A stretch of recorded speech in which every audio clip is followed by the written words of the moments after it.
وترجع تتعود تاني.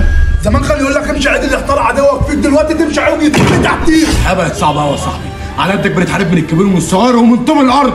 نفسي نمشي عدل بس ما حدش يجي علينا، حاسس ان احنا عايشين في غابه اللي يقدر على التاني ياكله. انت بره؟ طب تمام خارج لك، يلا بينا مصلحه شكلها فرجت يا ابن الفقريه. عايزك تاخد الوش، مفيش دبانه تعدي منك. يلا الشنطه دي فيها الماس، توصل في يوم توصل في شهر، اللي عليك توصل لي الشنطه وتجيب لي فلوسي. طب ولما نستلم الفلوس هنسلمهم لك فين، ولا انت عايزنا نشتغل عمياني؟ بقول لك يا جنتل مش دايره سهلبينا، الغلطه بفوره. بلاش تفخيط الصدر الكدابه دي عشان مش بتاعتكوا، انا اللي بحدد المكان والزمان. لا اسمع بقى يا امور، انت قدامك موصلات، كل اللي عليك انك بتوصل الحاجه وبس. سامع ولا دم منمله؟ ايه ده بس يا بداده شويه، عمر شكله راجل محترم. هات الشنطه وما تشغلش بالك انت يا ابن عم باي حاجه. اول واكل المصلحه معاكم، بعد كده يحلها الف حلال، انتوا واللي يحط نفسه. لا اسمع بقى يا حبيبي، شغل التقطيم والسلخ ده ولا هياكل ولا يشرب معايا. يلا يا عم هني.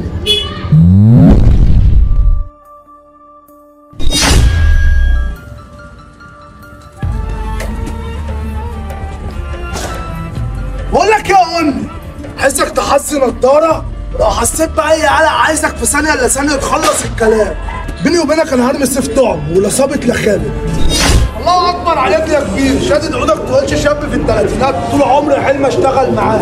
نقصر في الكلام يا بتاتا، نديله الشنطه وناخد الفلوس. يا بتاتا مش ناوي تيجي تلعب في الاهلي؟ بطولات بتفكرني بلعيب الزمالك شيكا بيلا، كان بينطط وبيباصي وبيشوط وفي الاخر الدوري ما قبلوش. والله ما تتعاد احتراف مع انتر ميلانو وبلعب في الدوري الممتاز وادي اول جول. لا يا بتاتا انا الشناوي، وهديك كارت اعتزال، واول كارت هكرت لك بيه اعز صاحب ليك. اسمع بقى يا عم السن، اوعى تفكر انا لو مت هموت لوحدي. يلا يا هشام علقوا له الرمانه وارموه في النيل.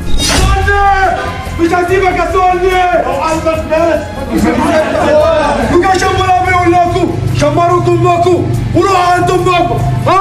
لا وحاجه الله بس يا رجاله، مش قلت لك ان انا بلعب في انتر ميلانو ودي الفرقه بتاعتي. يا صاحبي حبيبي قوي، الاحساس بالوحده شيء صعب قوي. قول لي ايه دلوقتي احساسك وانت لوحدك؟ هقول لك انا احساسه ايه، العمر واحد والرب واحد واللي جاي جاحد.